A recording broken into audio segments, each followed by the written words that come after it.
বলো কর্তৃকারক কাকে বলে? কর্তৃকারক কোনো বাক্যে কর্তা যখন প্রধান রূপে প্রতীয়মান হয় তাকে কর্তৃকারক বলে। প্রযোজক কর্তা কাকে বলে? প্রযোজক কর্তা যখন অন্য কাউকে দিয়ে কাজ করিয়ে নেই তখন তাকে প্রযোজক কর্তা বলে। নিজে কাজ করবে না, তাই তো? উদাহরণ মাস্টারমশাই ছাত্রকে রচনা লেখাচ্ছেন, এখানে প্রযোজক কর্তা হচ্ছে মাস্টারমশাই। প্রযোজ্য কর্তা কাকে বলে? প্রযোজক কর্তা কর্তা যার সাহায্যে কাজটি করে নেই সে হলো প্রযোজ্য কর্তা। সমধাতুজ কর্তা সমধাতুজ কর্তা কর্তা এবং ক্রিয়া যখন একই ধাতুতে উৎপন্ন হয় সেই বাক্যকে বলা হয়, সেই কর্তাকে বলে সমধাতুজ কর্তা।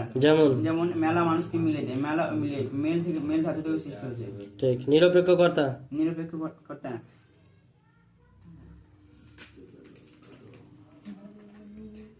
যখন দুই কর্তার মধ্যে বিবাদ বোঝায় তখন তাকে নিরপেক্ষ কর্তা বলে।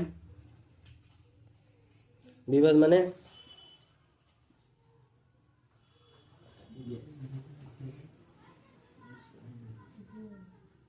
ঝগড়া। এখানে কি বলেছে যে একই বাক্যে সমাপিকা আর অসমাপিকা ক্রিয়ার আলাদা আলাদা কর্তা, মানে সমাপিকা ক্রিয়া আলাদা কর্তা হবে আর অসমাপিকা ক্রিয়ারও কি হয়ে যাবে, আলাদা কর্তা হবে। এখানে বলছে কোনো বাক্যে সমাপিকা আর অসমাপিকা ক্রিয়ার বিভিন্ন কর্তা থাকলে, না তোমারটা হচ্ছে না।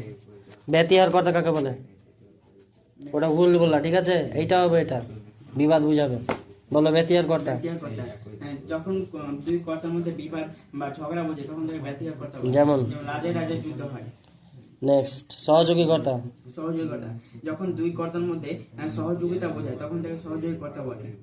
লাস্ট উজ্জ্বকর্তা কাকে বলে? উজ্জ্বকর্তা যে কর্তাই যখন কর্তা যে উজ্জ্ব থাকে তখন তাকে উজ্জ্বকর্তা বলে।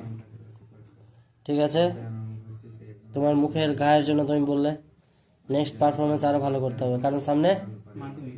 ঠিক আছে।